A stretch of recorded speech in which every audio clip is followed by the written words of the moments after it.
Hello and welcome to Side Character Quest. Wait, no, let me do this again. Oh, I want to get this right.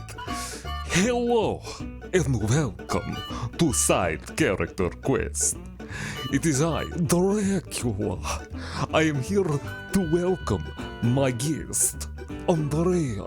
Hello, Andrea, say hi to the guests. Hello, guests. Hello, Dracula. Well, are you ready to play a dark game of Hearts of Strahd? Absolutely. And you won't let me out unless I do. So, Yes. Sure. Good. I hope that you enjoy this fan fiction that I have written about my own life. It's... I worked tirelessly with those fools over at D&D to craft a story that captured my true innocence and essence and angst. Oh, yeah. Yeah, I thought I came across that on Archive of Our Own. Yeah, you're getting quite a lot of kudos on that. Good for you. Oh, thank you. But seriously though, I don't know how to transition out of that. So hey everybody, this is Side Character Quest, and I, Ty, not Dracula, am here to GM this next edition of the story of Rumor Pinefrill. And as said, the one part of that was not a joke, and the one part of that was not a joke is that indeed Andrea is here to play their character. Are you excited, Andrea? I am super excited, and also slightly now thinking about what it would be like to just like spitball Dracula fanfic right now. Oh heck yeah! I mean, there's whole games built off of that, aren't there? Like whole game systems, I think, right? 1,000-year-old vampire. Yep, the vampires. Yep, a lot of that. One of my favorites was the one I did with Ted called Dead Letter Society. It's a epistolary game. You write letters to other vampires. That is excellent. I will link to any of those that I can find in the show notes because those sound cool. Yeah. Well, pulling us desperately back away from this tangent that of my own making, of my own designs. Here is a brief recap of the show so far. I feel like we have been going along with Rumor's story for a little bit. I feel like we need a little bit of a recap of what is happening. A couple of days ago, Justice of the Middle Heartward Hills arrived at the Pine and Brine Inn. He was clearly up to something that involved sneaking onto the Searcher family's property, which is near the Pine and Brine Inn, near-ish. It's a big area. When he left, your mutual friend Brunt, who also happens to be the innkeeper of the Pine and Brine, followed him, presumably to try to keep him out of trouble. The two of them ended up getting captured by the Searchers and held prisoner in a spooky cabin for a while. By the time that you, Rumor, have caught up with Justice, Brunt has been taken away somewhere. As a reminder, your goal right now is to find Brunt and make sure that he is okay. That is what you are trying to accomplish. He is your good friend, your good buddy. You also presumably don't want to get yourself captured and killed, but that's a secondary benefit. By the time that you caught up with Justice, Brunt had been taken away. There are also two Searchers asleep in a neighboring cabin, but the rest of those Searchers are somewhere else, possibly with wherever Brunt was taken. So, yeah, at the end of the last episode, you freed Justice, who immediately loudly ran away, waking up some sort of arcane guard statue thing. Finally, a couple of extra bits.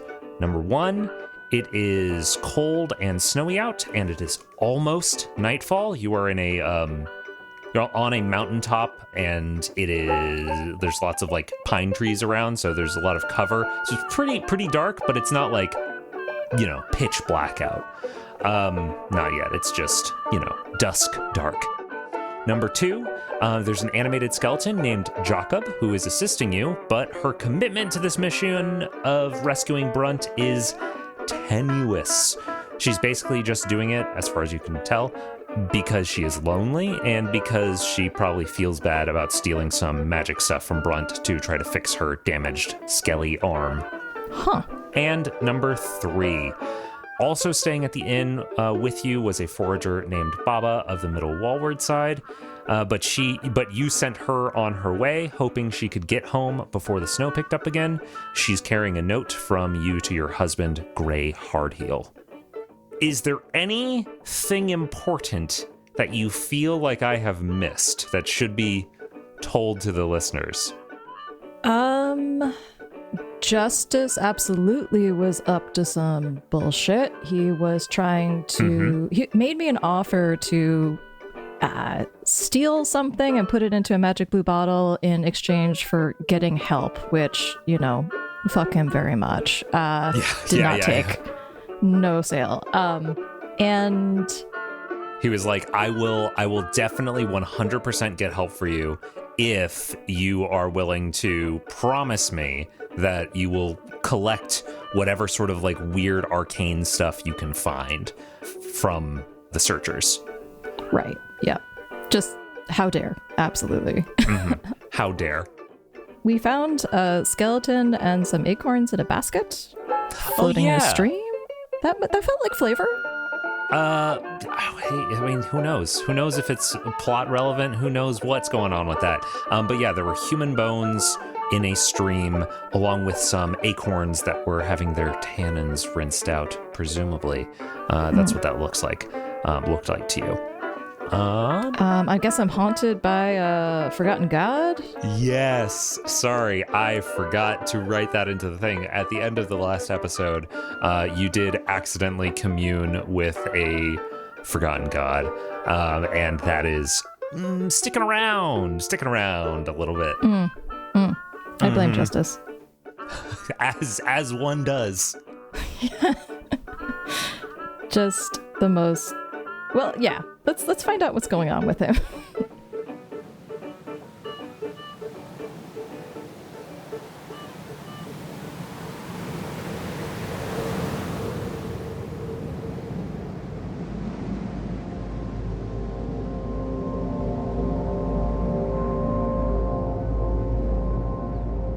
Oh, lost God, I am sorry for having offended you, and I detest my being, any action or essence that is counter to your honored truth.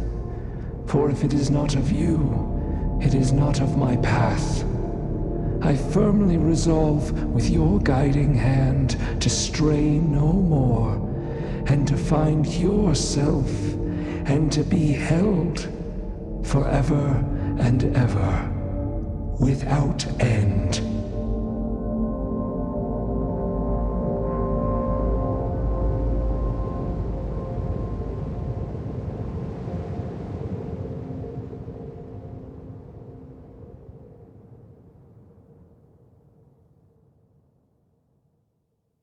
Just to confirm, we ended the last thing with you slipping back out of the cabin, correct? Yes, I have just dropped down from the floor and heard a thwonk from the stone thing.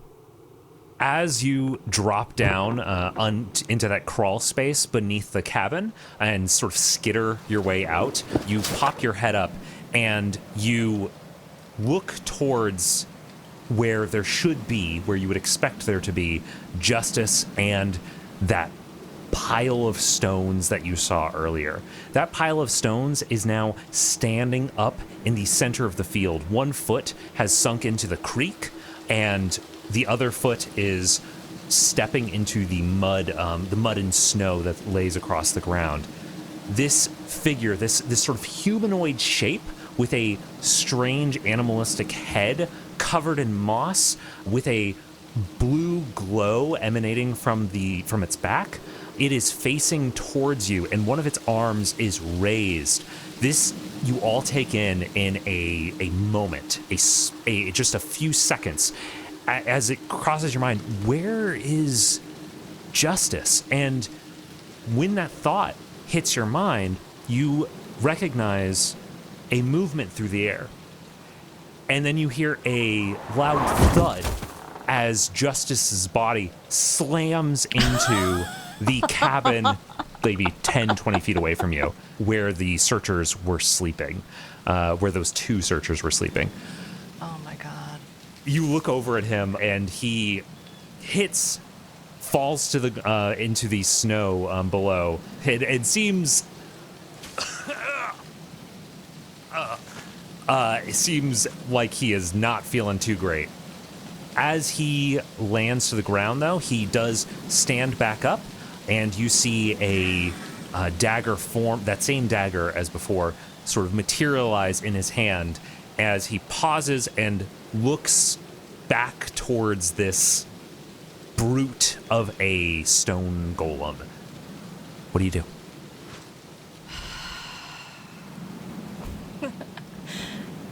I sigh. I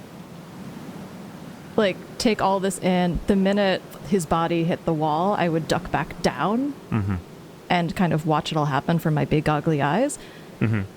Watching Justice stand up and materialize his special magic dagger, I'm taking off north. Hell yeah.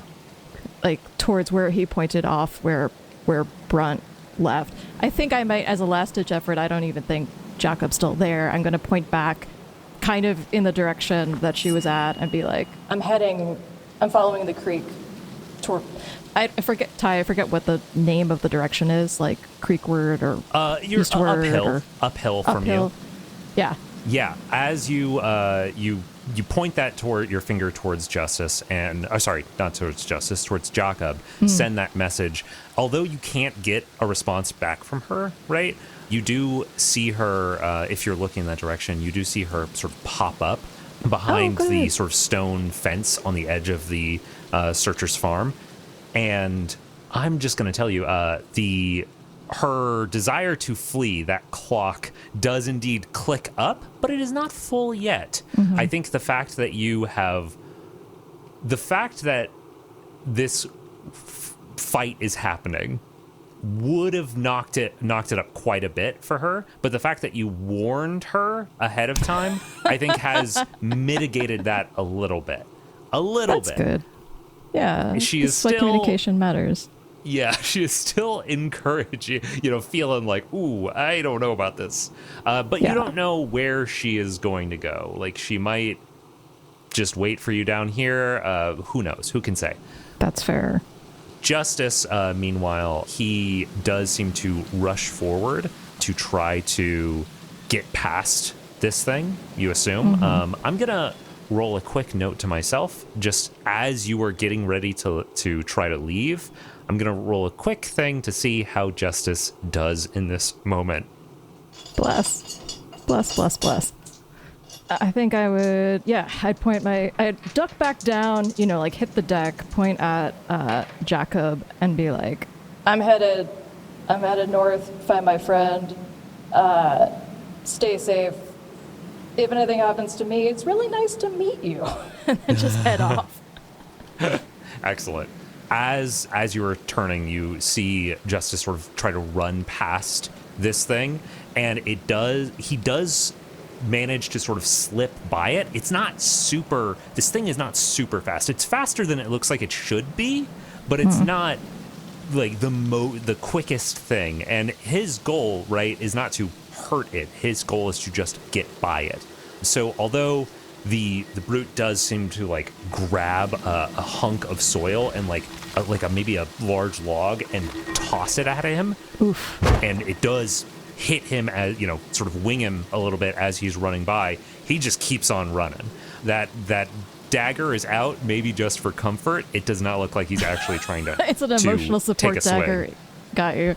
Totally. Love it. All right. Well, I'm sure those people who are sleeping definitely heard this, so I am trying to belly skitter. This thing is going to try to it also sees you, right? But I think between the fact you have a move, flight or flight.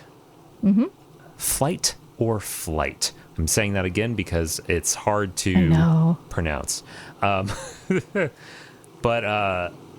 that move, if someone tries to attack you, you are always able to avoid harm. You never attack anyone else. So I guess that doesn't necessarily say this thing isn't still pursuing you.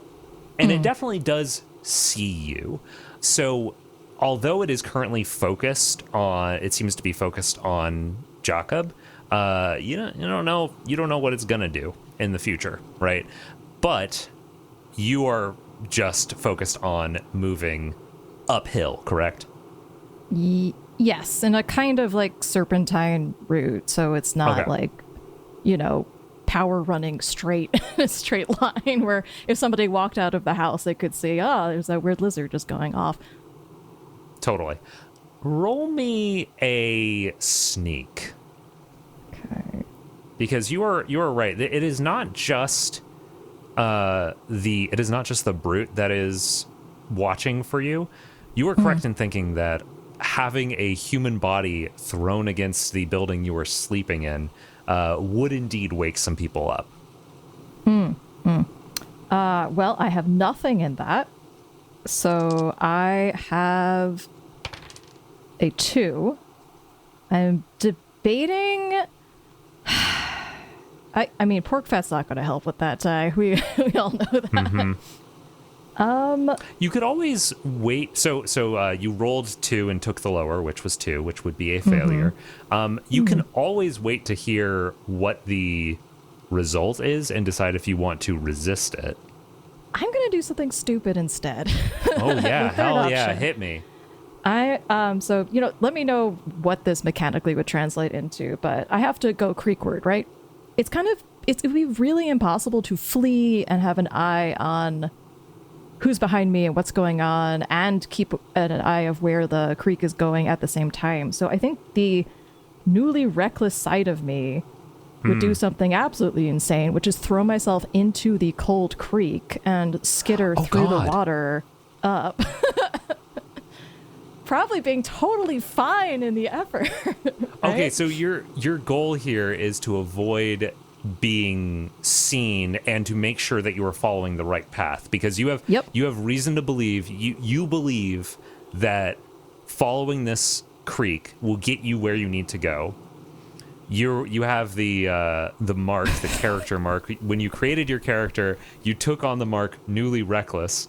And this seems like a pretty reckless thing. So I want you to take a point of gumption for doing this thing that is bad for you.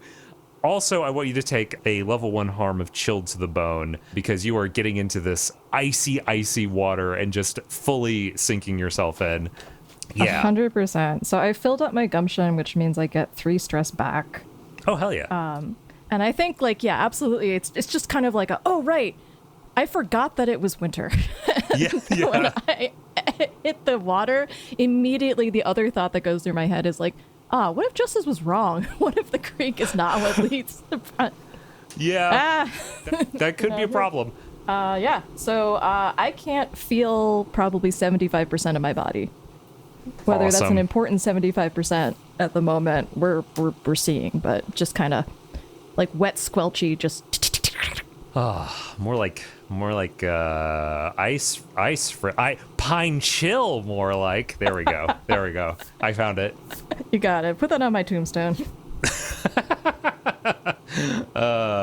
It's rumor Ichabod Pine Frill, R.I.P. Oh God, Ty, you gave me a Sleepy Hollow reference. That's great. Ichabod is good. Ichabod is very good.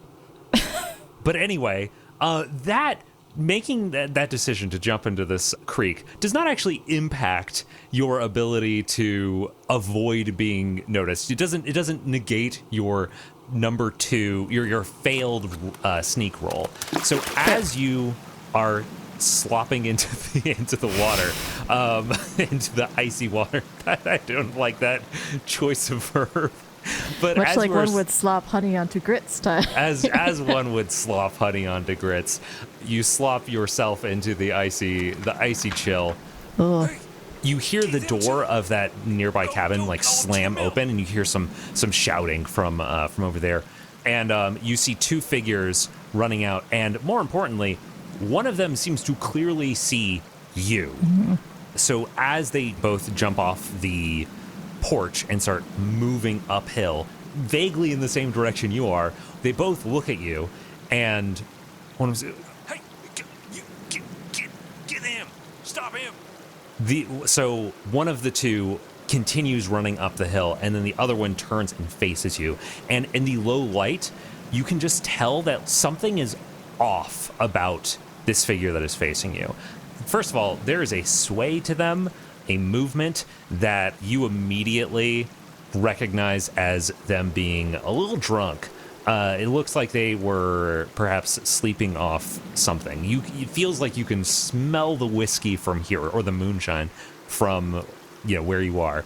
But more importantly, one of their arms is just wrong. It's just off. It is exposed, like they don't have any cloth covering that section. It looks almost like a bit of their shirt has been torn. And as you are clocking this, they take that arm and they shove it into the earth. And as they do that, I'm going to roll a quick roll to see what happens. Entirely fair. All right. So as they shove their arm into the ground, there is they kind of, there is a groan of discomfort and pain. And at the same time, there is this sort of rumbling, this sort of rushing, and a form like a hand seems to burst out of the mud and the water around you and tries to grab onto you. So I would say you're going to want to roll me presumably a maneuver to see if you can get out of this. Would you say this is a desperate situation, Ty? Yeah, sure. Yeah, I'd say this is a desperate situation. This person's throwing a hard hit at you. Okay.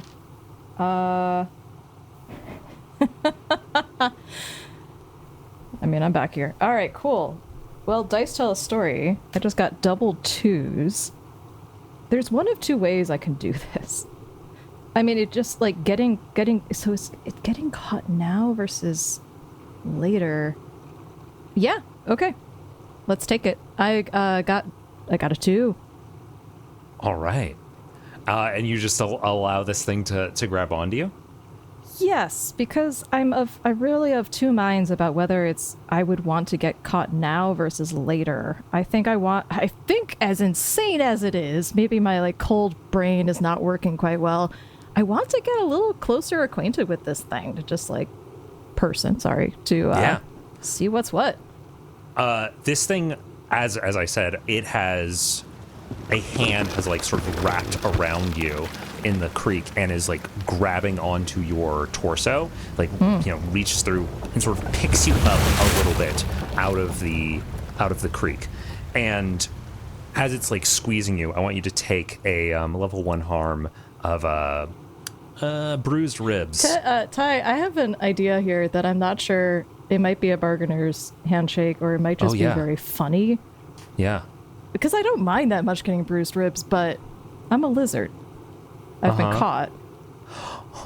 Can I leave my tail? Oh, you know what? I mean, you do have... This is somebody that is specifically attacking you, right? Well, yeah. I mean, grabbing and slapping and stuff does feel kind of like that. Yeah, I mean, I guess I did take this from being just a capture to being this thing is hurting you. So bad touch. Yeah, bad touch. I love, so it grabs onto your tail, not onto your torso, and you just drop it. You drop your tail. Yep. It's just like it has been years since that has happened. Oh God, it's not comfortable. Let us be clear. Yeah. This is not an easy thing, but it's just kind of a frill out, tail out, skitter away if I can. Oh. Yeah. I mean, you have flight or flight, and we did sort of say this thing is attacking you So if you want to say this is how you get out, no harm. You have skittered away, and you are continuing forth. He is. This figure is very confused. You look back over your shoulder. Maybe if you were to look back over your shoulder, you would see this soiled, muddy hand grasping onto this just wriggling tail. Oh my gosh! Oh, this would. That guy must be so confused. Bold folk don't make it up to the mountains that often. There's not like a lot of lizard folk around this area, so this person is probably very confused. Then again, you don't see people wielding around like earth hands very often, so this is also confusing. I mean, the fact that he's day drinking is very familiar. I'm like holding on to that. If anything. Actually, yeah, that is the most normal thing about this interaction so far. Okay. Yeah. Oh my god. Oh god. So my teeth are chattering. My bum is smarting. I am like lizard skittering as well as I can uphill, just like pushing myself into. All right, a mill. All right, mill. Why? What do they make? What do they mill here? All right, so I'm notching up. I'm starting a clock of reaching the mill. It's going to be starting at 1 out of 4 because you already know where you're going. So you move forward, leaving behind this member of the searcher family, who is confused. You can hear the sort of thudding of the stone golem in the background, but it doesn't. You can't quite tell. You can't tell if it's following you. You can't tell what's going. Whether it is or whether it isn't. But you can definitely tell that it is moving still.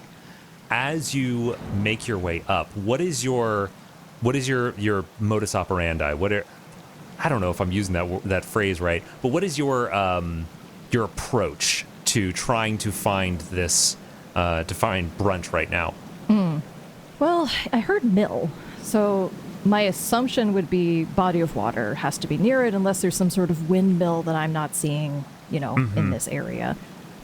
Given their general state of repair, I guess I don't want to call their house a mill if it's not a mill, but I'm gonna put it all on red. Basically, like I think I'm gonna follow this as far as I can. There's the entire time. I think like the monologue is your usual heroic shit. Just the entire time being like, I'm a scribble person. I have no fighting or magic expertise whatsoever. What the hell am I doing here? Unless they need like a goat nurse back to help, like just that kind of like I am cooked. So I'm trying to just get there as fast as I can. I'm just like followed back into like muscle memory of like I traverse, right? Like I'm just trying to get there as fast as I can, and then that's a problem for very soon future rumor, and we'll see how that goes. Gotcha. Okay, so you're just basically just barreling ahead, hoping that you're going vaguely in the right direction. Wait, actually, quick question. How close is the tree line to where I am traveling right now? Trees are all around you. So this farm, in quotes, has been overgrown for it is clearly has been allowed to overgrow for decades. So there's more trees pretty close on the, like you've already entered the area that has more trees, but even in the area that was the quote unquote farm, there were trees there. Okay. So there's not like a solid tree line. Right. I'd have to go back to like the edge of the forest in order to like find. Yeah. Or presumably like the top ridge of the mountain, maybe.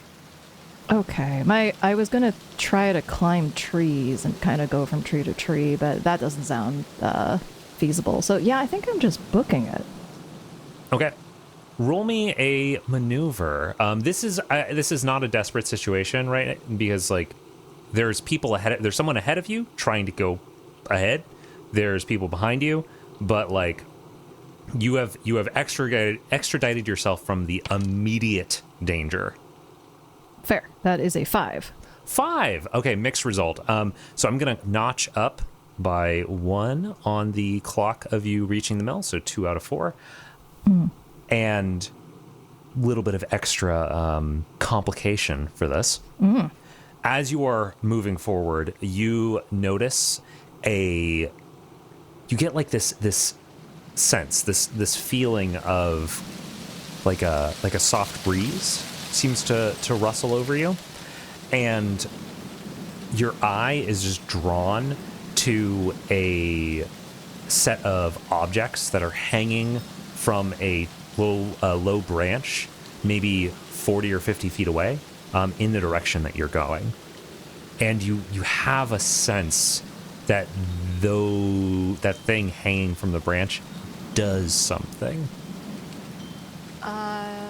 That's probably fine, I say, thinking for a second. Then I'm gonna peel off and just take a quick look at what that is.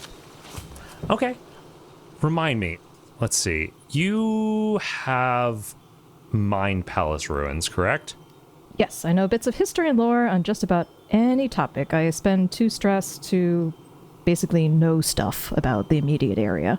Okay. But the knowing bits of history and lore about just about any topic, that applies no matter what. Like you have heard, you've picked up a lot of things. That's not something that you're going to have to like push yourself for. So I will say, as you are sort of approaching this thing from a distance, you know that this is a charm that of its style like could just be a like ward type of thing. It could be some sort of like good luck charm type of thing. But and you've probably run into people hanging those around areas where they're like, don't go on our property. But you have just like this feeling that there is something actually magical about it as you were sort of approaching from a distance. You're still maybe like 30 feet away, and you have this feeling that there's something magical about it. Well, here's some bullshit. I would like to... I travel a lot, Ty. I see a lot of households. I deliver a lot of mail. I know a lot of people on the mountain. And people here like a charm. People here like a superstition, a knife over the doorframe, bread crumbled over the head of a newlywed as they're walking into their building, that kind of thing. And I have to sometimes deliver mail to homesteads that have like Halloween decoration level, like do not enter Blair Witch stuff, but also they do want their, like sourdough starter. So yeah. What if I had a counter charm? Or what if I had what if frickin' Baba gave me a charm because she's the magicalest lady that has ever existed? Like, I know midwives, yeah. Yeah, I really like that.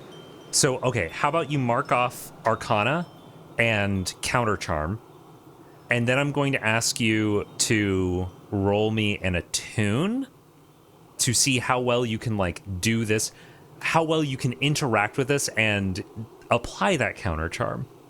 Okay, I might end up pushing myself. What are you worried will happen if you fail this? Because obviously the ideal scenario, right, is that you are able to, you confidently know the counter charm has worked and you're able to approach and maybe like learn something, blah, blah, blah. That's like the ideal, right? But what are you worried will mess you up if you don't do this right? That's a good question. It's kind of like, do I have my bear spray on me as I head confidently into bear country kind of feeling? Has it been replaced by hairspray? Like, is it 7 years old and does it work? I think I'm respectful of magic, but I'm not afraid of magic. So what I don't want is to end up in some sort of weird bear trap thing that like, basically like, it's eyes on the prize, Ty. Like, I don't want to be hindered at this moment. I also don't want, like, my eyeballs to fall out of my head. That would be nice. But, like, most of these traps are, like noose traps or, like the equivalent of, like, stopping you or hexing you or something like that. And I've seen a lot of weird shit already since I just, like, crossed the boundary threshold. So I'm sure it would be something extra spicy no matter what. I'm also going to push myself here. Yeah, which you can do for free because you are using an item. The first time that you use an item, you get -2 stress cost on a relevant activity. Okay. So if you were pushing yourself or resisting, it costs 2 less stress than it would normally. All right. The dice really want to tell a story because before it was like a 4 and a 3, and now it's a 1. So. Oh no!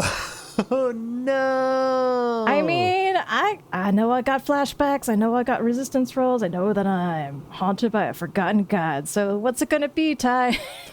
As you approach, you hold up this. Tell me. I like the idea that Baba gave you this charm. Perhaps it might like also explain why it doesn't work. I just imagine you guys in the place yesterday. When you're going to the searcher's property? Okay, well, when you go there, you're gonna want to take this.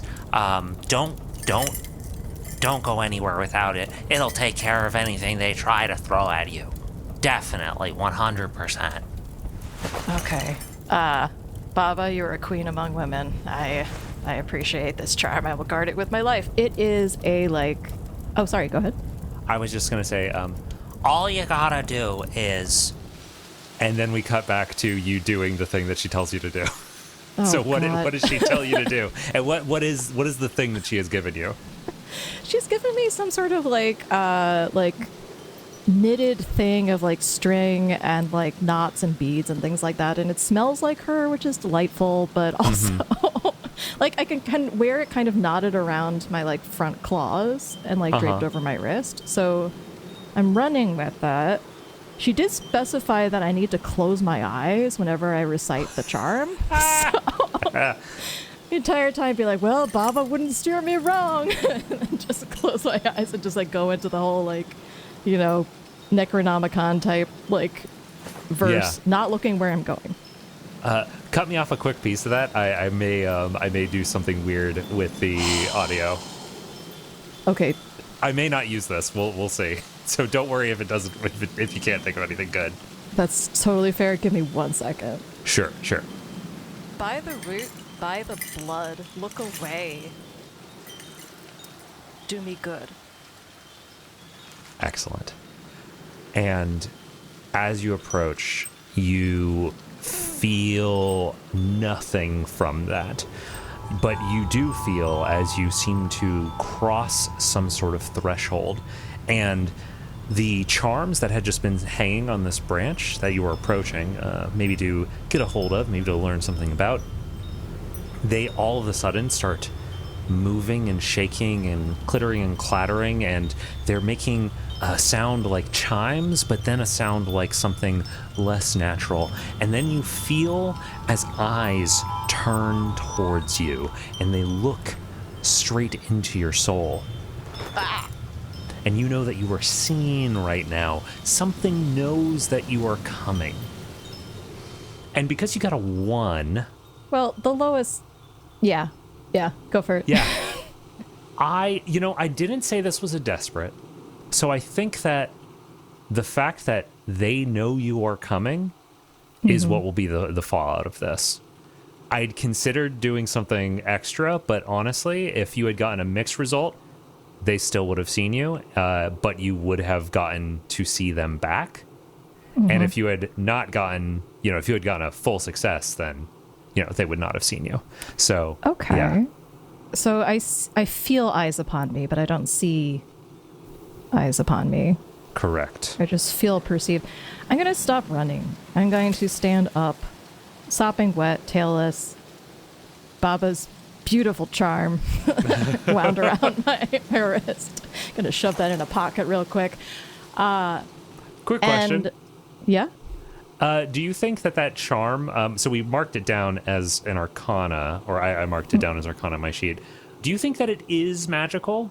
Or do you think that it's just like a little curio that she made for you? Because if it is just a curio, feel free to move it to the curio thing so that you could still have a piece of arcana. An arcana? Well, this is really all mediated by the fact that you told me you think of this woman as Jennifer Coolidge type. So I think by that measure, I could see Jennifer Coolidge absolutely handing me like what is supposed to be a loaded gun, but is actually some sort of like ridiculous, like, yeah. If you don't mind, I would move it to Curio. All right, go ahead and move that to Curio. Yeah, Baba's like on the horse on the way to the farm, just being like, wow, what a nice old man. I hope he, oh no. Oh, which one did I give him? Oh, Baba, you did it again. That's really good. Oh, I love that. Okay. But yes, sorry, I interrupted what you were actually doing and saying with that question. No, that's okay. We had a Jennifer Coolidge moment. It's always important. Wonderful. I'm not going to stop here, but I am going to pause here. I'm going to stand up. I'm going to, shove the beautiful Baba thing in my pocket. And I don't know what's looking at me, where they are, but I know I am perceived. And I am going to stand up straight and kind of wave and then move up toward, and then back on my feet because I move faster that way and skitter up towards the mill.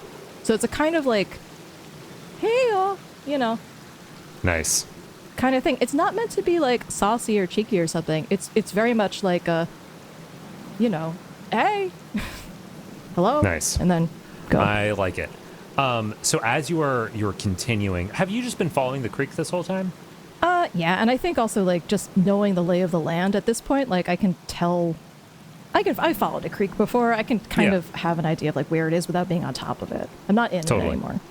As you have continued following around this, there have been moments, right, where you have had to scrabble over little bits of rock and everything. This is clearly not the intended path, but you are scribble folk. That means that you are a delivery person who follows the non-beaten paths. You are very used to this, so you're not having a lot of trouble like maneuvering around as you are approaching. However, you do eventually get to a small pool of water where the creek seems to end. This does appear to be a spring, right? And I want to ask you, as you reach this spring, what do you do to try to find the rest of your way to the mill? Because you're looking around, there is no mill here. I briefly wonder if justice was full of shit. I then think about whether the mill was a word for something else and look at the earth around me, because everything is so earth related with these people. Maybe there's like, I don't know, like steps leading down to something. And barring that, I'm going to climb a freaking tree. So Nice. Okay, cool. Climbing to the top of a tree to try to wayfind, that feels like hunt to me. Unless you want to try to argue for something else. I could argue for maneuver, because just being a cold lizard crawling up a tree, it's not so much, so, jury's out whether I can see anything, but just getting up there is kind of the battle for me. Yes. I will say that if you want to do maneuver, then it'll be a separate roll to climb the tree, and then like another roll, probably like a study, to actually see if you see anything, or to find your path. If you want to do a hunt, then that would be just one to do both of those things. Okay. Well, I got nothing in hunt. I'm kind of wondering if I could add some like throw some like stink on this, because it just seems like a good moment to do something. I'm in a rush. Like it's not, normally I would like stop and reconnoiter and, back up and try a different kind of approach, which I know is dangerous, but I don't have time. Brent's already been out here for several hours. God knows what they're, I don't know, earth magic-y doing to him. I don't have time to kind of dig around the spring or do much else. I'm going to say like fuck it and try to hunt. All right. Are you going to push yourself for anything, or are you just going straight for that 0 and hunt? I am wondering if it might be fun to use Mind Palace runes again. Ooh, how so? Well, okay, so we've established that the Searcher's property is a place that we are all supposed to avoid because it's taboo as hell, right? Now, is there any other way to guarantee that people are going to try to go to a place and saying it is taboo as hell? Oh. So we all know that we're not supposed to go up here. But there was also a time before the searchers, presumably. Tell me if there was not. There hasn't really been. Oh, they've been here for at least decades. Decades, okay. Yeah. Livestock sometimes wander onto their property. Kids come up here on dares all the time. Not all the time, but like sometimes there's always like some kid who gets pushed up here. And it's really inconvenient because this would be such a great like switchback of like our route on the Middle Brother. And I think like there was definitely some time where I might have been feeling kind of spicy and just did a little reconnoiter of maybe from the tree line, like approaching further, like down the mountain, going up the mountain of like tree to tree to tree to tree, just to get like an idea of the general terrain. So I might not have, I haven't, like drone mapped the entire landscape, but I might have a general lay of the land of like, oh, there's like a landmarky bump over there. I like that a lot. Okay, so here's my thing for you. Mind Palace Ruins. You know bits of history and lore on just about any topic. Also, you can push yourself to know something about the immediate area that can solve the most immediate problem facing you. Right now, the problem facing you is you don't know where the mill is, and you're saying, perhaps I, snuck onto this place just to kind of like try to find a good, quick route. If you want to push yourself, you can say that you know where the mill is. You have seen that mill. Like that could be a thing. Yeah, sure. Let's absolutely do it. And also maybe keep an ear out for, frill up, satellite, whatever on for like a second person running towards the mill. See if he's going there. Nice. All right. So you have pushed yourself. You've taken 2 stress. Mm-hmm. And you now know, like, as you have like arrived at this thing, this little spring, you actually recognize it as a place that you've passed when you were doing those reconnaissance trips in the past. And it clicks in your mind like, oh yeah, there was like that place that I saw through the trees, that structure, that was probably a mill. I know exactly how to get there from here. Yeah. And so you just cut off in that direction. Awesome. It struck me as strange at the time. Like, why do these people have a mill? It's so weird. As you move off in that direction, so you know where this thing is right now. I'm gonna give you the rest of that reaching the mill clock. Cutting through the woods, making your way up, you get to a point where you reconnect with the path that is clearly the path that the searchers use to get up here. Staying in the brush near it, trying to not be super, super obvious, you reach the edge of the tree line. Ahead of you, the ridge of the mountain, or at least this part of the mountain, is a lot of bare rock with low, gnarled trees and scrub brush. The wind has picks up pretty much immediately as you approach the edge of the tree line, and that cold biting breeze, that cold biting blizzard that had hit just last night, that sounds right, just last night, has returned, and it is cold, it is frigid, and you see ahead of you, through the swirling snows, you see a large structure built almost like a church with a cross on the front that is turning quickly in these icy winds.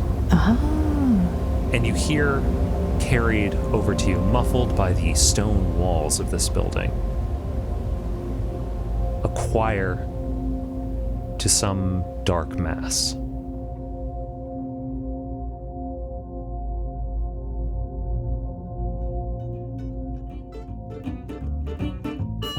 And I think that's where we're going to end for today.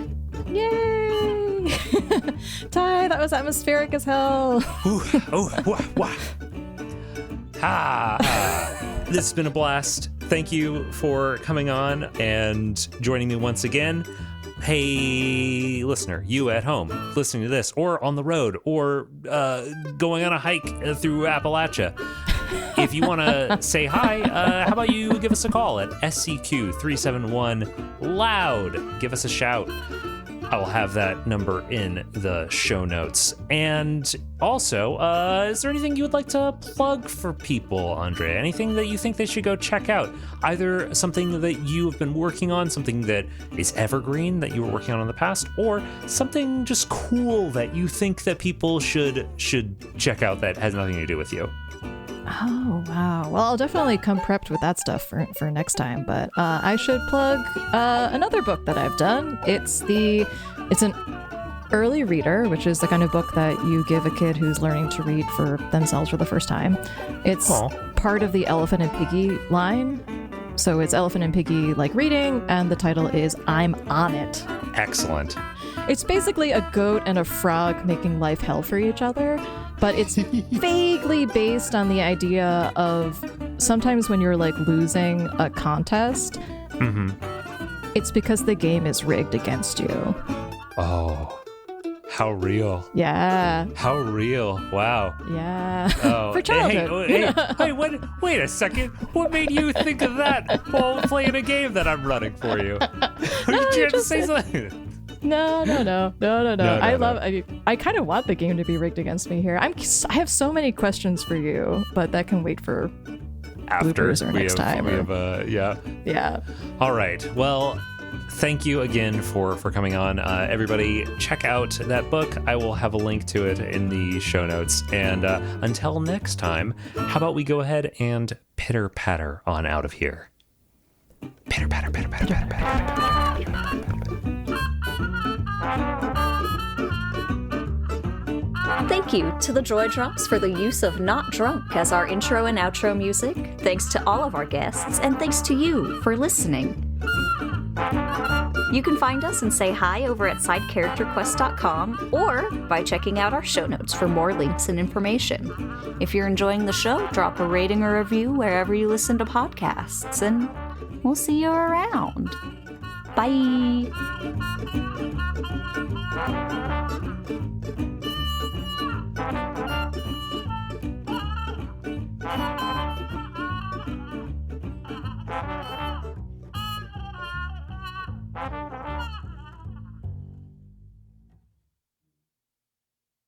Oh, hey! Do you want to find out more about tabletop role-playing games, but not too sure where to start? Do you want to play a lot of different systems, but don't have time to try them all? Do you just wish someone would summarize what the main game mechanics are so you can follow along more easily? Well, you're in luck. Check out What Am I Rolling? A twice-monthly RPG one-shot podcast, hosted by me, Fiona.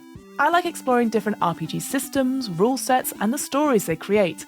I also like talking to game designers about how to run their games. So, come check it out. We would love to have you. The What Am I Rolling podcast, available wherever you listen to podcasts. Part of the One Shot Podcast Network. This is the stuff that gets cut. As soon as I'm getting ready to record, my body just shuts down and wants to get rid of all of its liquid and just get out of here. Sweat. I don't actually get that sweaty, but my mouth gets dry and I just get get terrible. Sticky mouth. Oh, lost God. Oh, lost God. I am sorry for having offended you, and I detest my being any action or essence that is counter to your honored truth. For if it is not of you, it is not of my path. I firmly resolve, with your guiding hand, to stray no more, and to find yourself, and to be held forever and ever. I'm not sure about which last line I want, so I'm also going to read this. Without end. Yes, the stone, you heard the stone golem starting to move around. Oh, I don't know if this is helpful, but Jacob is at 1 of 4 run away, and I've been updating her on kind of blow by blow what's going on with me. Yes. Cool.